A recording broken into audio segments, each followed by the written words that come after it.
हम लोग इसमें निकालेंगे, अभिलाक्षणिक मूल निकालेंगे, अभिलाक्षणिक मूल निकालेंगे और अभिलाक्षणिक क्या निकालेंगे, सदिश आपको निकालना है इसमें। तो देखिए यहाँ पर सबसे पहले अभिलाक्षणिक मूल किस तरह से निकलता है, अभिलाक्षणिक समीकरण से।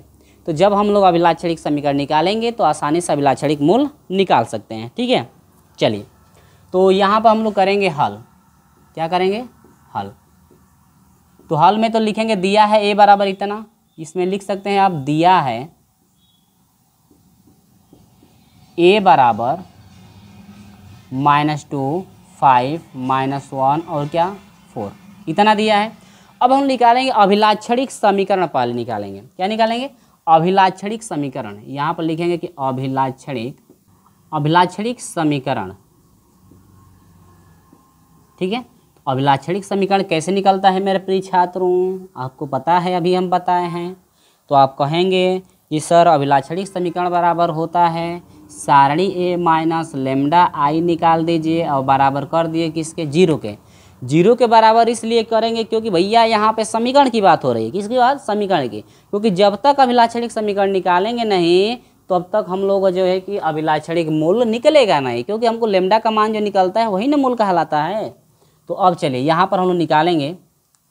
तो हम यहाँ से शुरू कर लेते हैं भाई, यहाँ शुरू करते हैं।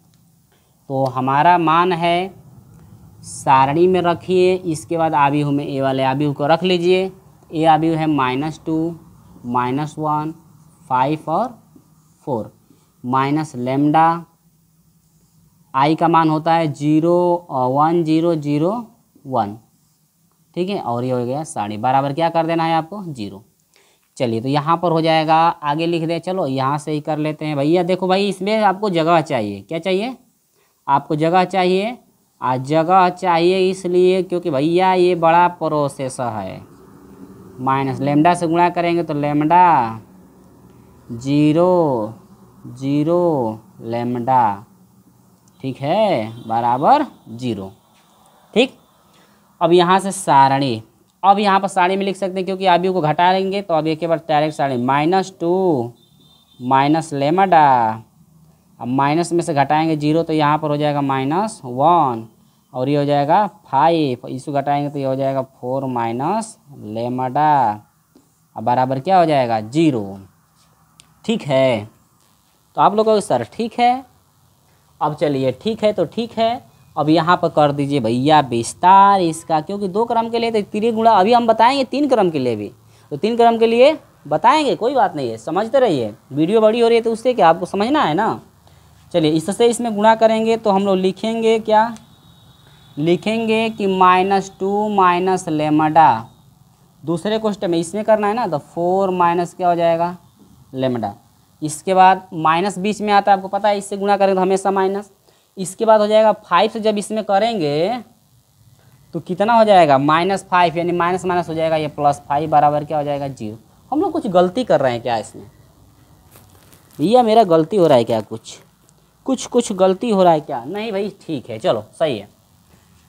गुणा करें 4 दूनी के 8 और ये हो जाएगा +2 लेमडा, इसमें करें तो -4 lambda, minus minus plus lambda से लेमडा में लेमडा का स्क्वायर +5 बराबर 0। सजा दीजिए, लेमडा स्क्वायर पहले लिखिए, अब ये घटेगा तो -2 लेमडा हो जाएगा, इसको घटाएंगे तो -3 हो जाएगा =0। गुणनखंड का तो तरीका आता होगा, गुणनखंड तो आता होगा ना, गुणनखंड तो आता ही होगा, क्योंकि गुणनखंड यदि नहीं आएगा तब तो भैया बहुत दिक्कत है। अब देखिए गुणनखंड करेंगे तो ये हो जाएगा लेमडा का स्क्वायर माइनस, इसको -3 को उतार लीजिए, बीच में दोनों माइनस, ये दोनों माइनस बीच में प्लस, घटाने पर 2 गुणा करने पर 3, तो 3 एकम 3 लेमडा और लेमडा एकम लेमडा, तो 3 में से घटेगा आपका 2 लेमडा हो जाएगा। अब इसके और इसके साथ कामन, ये इसमें हो जाएगा लेमडा कामन, तो ये हो जाएगा लेमडा -3, इसमें कुछ भी कामन नहीं तो 1 और ये हो जाएगा लेमडा -3 =0। तो यहाँ से हो जाएगा लेमडा -3 हो जाएगा, हमें हो जाएगा लेमडा +1 बराबर 0। लेकिन अभी काम नहीं हुआ, हमको मूल निकालना है ना, अभिलाक्षणिक मूल के लिए हमको, अभी तो ये आपका अभिलाक्षणिक समीकरण बना हुआ है। अभिलाक्षणिक क्या बना हुआ है, समीकरण द्वारा जो है कि हम लोग इसका मान निकाल दिए ना, समीकरण द्वारा जो है हम लोग इसका क्या निकालिए, मान निकाला है। तो ये अभिलाक्षणिक अभी समीकरण बना हुआ है। अब भैया हम लोग निकालेंगे मूल, मूल के लिए क्या करते हैं, एक बार इसको 0 के बराबर, तो यहाँ पर लिखेंगे यदि लेमडा माइनस 3 बराबर 0, तो लेमडा बराबर क्या हो जाएगा 3, एगो निकल गया, दूसरा का पाइए लेमडा प्लस 1 बराबर 0, तो यहाँ से लेमडा इज इक्वल टू हो जाएगा -1। समझ में आया कि नहीं? तो ये हो गया लेमडा और ये हो गया लेमडा। पूछ क्या रहा था, जो लेमडा का मान निकला है वही ना मूल कहलाता है। तो यहाँ पर हो जाएगा कि अभिलाक्षणिक मूल लिखेंगे, अभिलाक्षणिक मूल, अभिलाक्षणिक मूल। तो अभिलाक्षणिक मूल बराबर क्या हो जाएगा, लेमडा बराबर आपका हो जाएगा -1 हो जाएगा, एगो एगो का हो जाएगा 3, एगो हो जाएगा -1 और एगो हो जाएगा 3। या आप लोग लिख सकते हैं कि एगो हो जाएगा आपका 3 और एगो हो जाएगा -1। ठीक है, तो -1 और 3, तो ये हो गया आपका का निकला हुआ है आंसर। एगो आंसर निकाल दे कि नहीं निकाल दे। लेकिन आपसे और क्या पूछ रहा है, कह रहा है कि अभिलाक्षणिक सदिश निकालिए। तो अभिलाक्षणिक सदिश के लिए हम लोग चलेंगे अब इस पे चलेंगे ना। तो ये आपका है अभिलाक्षणिक आव्यूह है, जो कि अभिलाक्षणिक आव्यूह एक ने निकल कर आया है, और ये ना है अभिलाक्षणिक है, वो साड़ियों को हटा देंगे तो आई जो बचेगा इसको आव्यूह में रखेंगे, तो ये अभिलाक्षणिक आव्यूह काम करेगा कि नहीं करेगा। तो अभिलाक्षणिक आव्यूह यानी कि ये मान उठा करके हम लोग यहाँ पे रख देंगे, टोटल अभिलाक्षणिक आव्यूह आपका बन जाएगा। ठीक है, तो इतना समझ में आया कि नहीं है? अब तो कोई दिक्कत हो नहीं रहा होगा, लेकिन मैं भी देख लो भाई कटा तो नहीं है मेरा वीडियो। तो आपको पता ही है प्रॉब्लम कि मेरा वीडियो भाई कट जाता है, और कट जाता है तो हमको दिक्कत होता है ना, कट जाता है तो। चलिए अब हम निकालेंगे अभिलाक्षणिक सदिश। क्या निकालेंगे, अभिलाक्षणिक सदिश हम लोग निकालेंगे।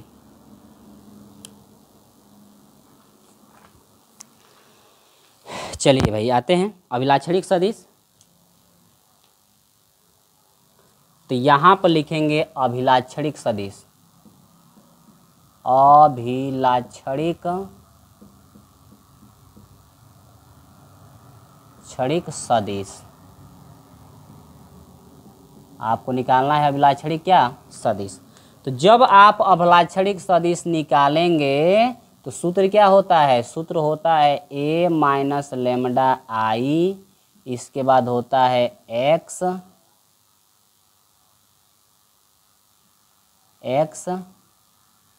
इजिकल टू क्या होता है 0, यही ना होता है। देख लीजिए यही पे ना सूत्र यहाँ लिखे हैं, आप बस रख दीजिए और रख करके हम लोग क्या करेंगे, सॉल्व कर देंगे।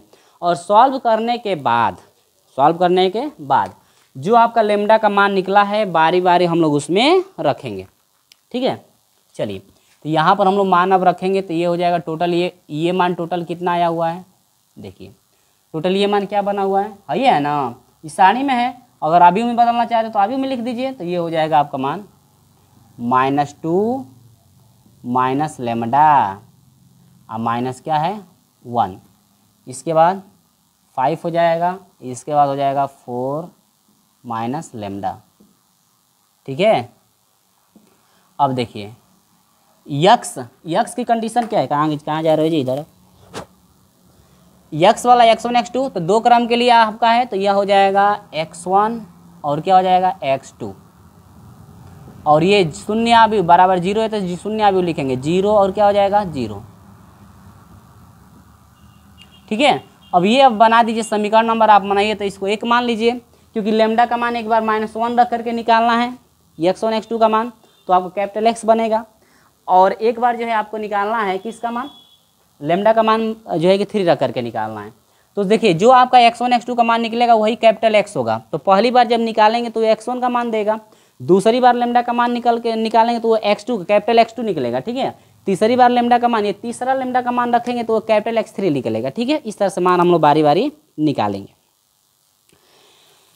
चलिए तो लिखेंगे कि लेमडा बराबर पहले -1 रखने पर, यही ना है। तो इसी में समीकरण 1 में लिख सकते हैं इस तरह से, लेकिन इस तरह से भी लिख सकते हैं, कोई दिक्कत नहीं भाई, कोई गलत नहीं कर सकता है। चलिए तो यहाँ पर हो जाएगा, देखिए लेमडा का मान रखेंगे -1, तो माइनस माइनस हो जाएगा +1, और 2 में से एक घटेगा तो हो जाएगा -1। देखिए एक ही बार रख दिए हैं, ठीक ना।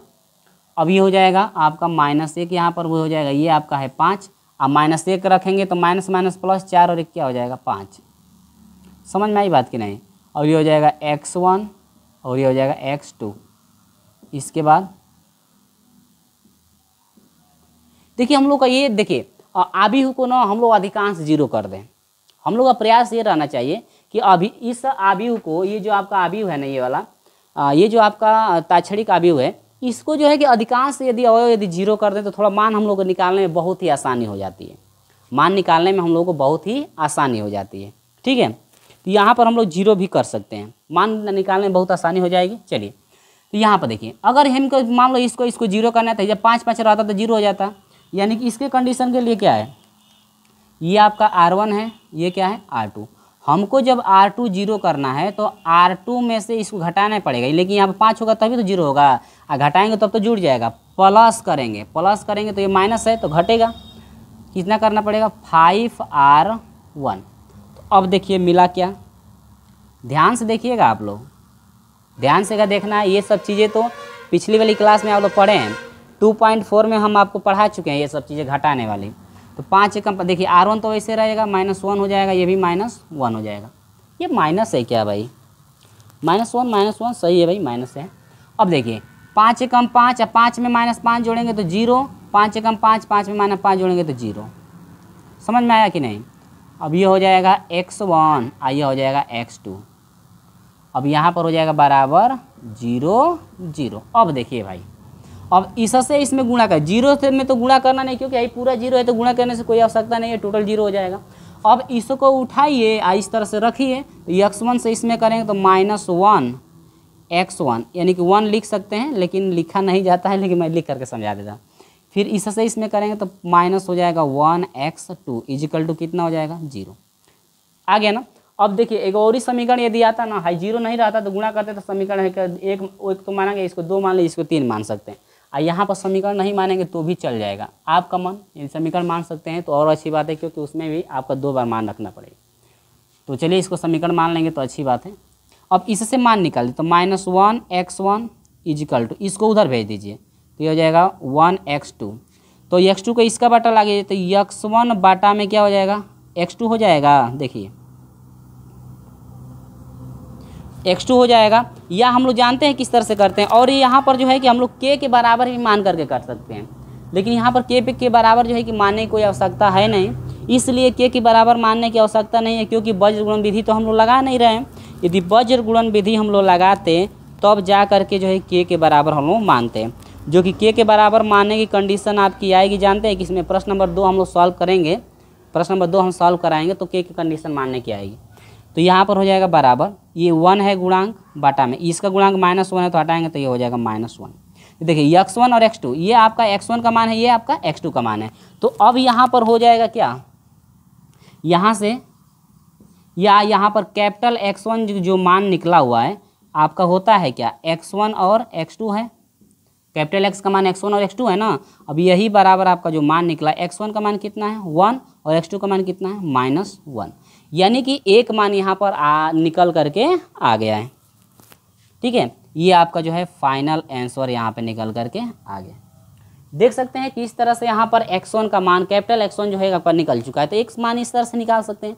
दूसरा चीज़ कि इसी में अब लेमडा की जगह पर क्या रखेंगे 3, लेमडा की जगह पर अब क्या रखेंगे 3। तो चलिए हम लोग लेमडा की जगह पर अब 3 रख करके आसानी से हम लोग इस तरह से निकालते हैं। तो हम इसको हटाते हैं अब यहाँ से। ओहो, आप स्क्रीनशॉट लेना चाहते हैं तो ले लीजिए, हम तो मिटा दें इसको। स्क्रीनशॉट लेना चाहते हैं तो ले लो, थोड़ा वहाँ पे आप लोग देख लीजिएगा, स्क्रीनशॉट ले लीजिए आप लोग। ठीक है, चलो भाई स्क्रीनशॉट ले लिया हो ना, इसको मिटा दिए, कोई बात नहीं, आप लोग नोट कर लेंगे। ये तो आपका यहाँ पे आसान था। तो अब हम लोग चलते हैं, देखिए अब यहाँ पर तो हम लोग लेमडा बराबर -1 पे अभी निकालें, x1 निकला, लेमडा का मान दूसरा रखेंगे तो क्या निकलेगा x2 निकलेगा। चलिए तो यहाँ पर लिखेंगे समीकरण, लिख सकते हैं समीकरण 1 में लेमडा बराबर क्या रखना है 3 रखने पर, इस तरह से विधिवत मैं यहाँ पर लिख दे रहा हूँ। तो जब लेमडा बराबर 3 रखेंगे तो क्या मिलेगा, देखिए 3 जब रखेंगे तो ये भी माइनस हो गया, ये भी माइनस, यानी कि 3 और 2 5। देखिए तो यहाँ पर आपका निकलेगा -5 निकला, और वहाँ पर है -1 तो -1 रहने दीजिए, नीचे आपका हो जाएगा 5, और यहाँ पर देखिए आप 3 रखेंगे तो घटेगा तो आपका कितना हो जाएगा 1। अब देखिए और x1 x2 वही है, क्योंकि इसी का x1 x2 का मान निकालना ही है, ताकि हम लोग का x2 अब क्या बनेगा, कैपिटल X2 का मान आएगा। कैपिटल X2 जो निकलेगा वो फाइनल आंसर हो जाएगा दूसरा 0, और क्या हो जाएगा 0। अब देखिए इसको हमको अधिकांश तौर से अवयव 0 कर लें, तो इसको इसमें जोड़ेंगे, यानी कि ये R1 है R2 है। तो हम लोग क्या करेंगे कि यदि हम लोग R2 को 0 करना चाहें, देखिए R2 को यदि 0 करना चाहते हैं तो R2 प्लस हम लोग कर देंगे R1, तो आसानी से वो 0 हो जाएगा। चलिए तो यहाँ पर आपका बन जाएगा -5 -1 0, और क्या हो जाएगा 0। तो यहाँ पर हो जाएगा x1 x2 बराबर ये हो जाएगा क्या 0 0, ठीक ना। अब क्या करेंगे, वही प्रक्रिया इससे इसमें गुणा कर दीजिए, तो ये हो जाएगा -5 x1 और ये हो जाएगा -1 x2 बराबर 0। देखिए 1 नहीं लिखा जाता है, लेकिन मैं समझा दे रहा हूँ लिख करके। -5 x1 इजिकल टू, उसको उधर भेजेंगे तो ये हो जाएगा x2 x1 का बटा x2 करिए, यानी कि x1 अपान x2 हो जाएगा बराबर, ये 1 है बटा में, ये गुणांक हटाएंगे तो इसका बटा -5 निकल गया। ये x1 बराबर 1 और x2 बराबर -5, ठीक है। तब यहाँ पर क्या मान निकलेगा, यहाँ पर तब लिख लीजिए, ठीक है। वो या लिखे थे तो थोड़ा आपका मिस्टेक लग रहा था। तब यहाँ पर आपका x2 का जो मान निकलेगा, कैपिटल X2 का जो मान निकलेगा x1 x2 हो जाएगा, और यही बराबर आपका निकल करके आ जाएगा क्या, x1 का मान कितना है 1, x2 का मान कितना है -5। ये आपका निकल गया क्या फाइनल आंसर। तो मेरे प्रिय छात्रों ये समझ में आ गया है, ठीक है। यानी कि इतना चीज़ आपको समझ में आ गया कि नहीं आ गया। तो ये 2 क्रम के लिए थोड़ा बहुत ही आसान था, लेकिन 3 क्रम के लिए बहुत ही झंझट की बात है। झंझट की बात इसलिए है क्योंकि उसमें 3 वैल्यू आपको निकालनी पड़ेगी और आपको विस्तार भी आपको करना